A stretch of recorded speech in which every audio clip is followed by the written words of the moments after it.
5 minutos del Espíritu Santo. 3 de septiembre. El futuro a veces nos despierta mucha inseguridad. No sabemos qué será de nosotros el día de mañana y a veces nos imaginamos encerrados en un asilo de ancianos en un lugar oscuro y desagradable. O pensamos en la posibilidad de enfermarnos gravemente y que los demás no nos cuiden y terminar abandonados. Estos y otros pensamientos a veces tiñen el futuro de tristeza o de inquietud.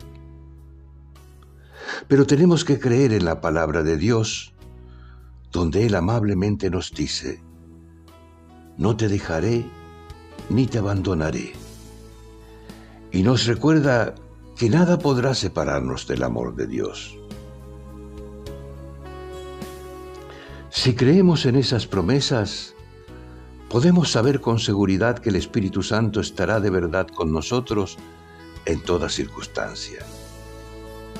Por eso, no importa tanto cómo será nuestro futuro, ni lo que nos sucederá.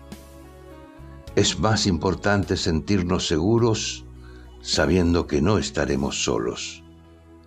De eso podemos tener certeza. Cardenal Víctor Manuel Fernández.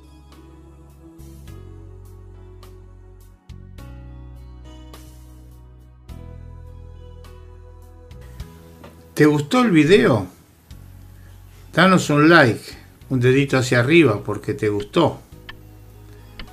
Suscríbete al canal y no dejes de tocar la campanilla, así te avisaremos cada vez que subimos un video.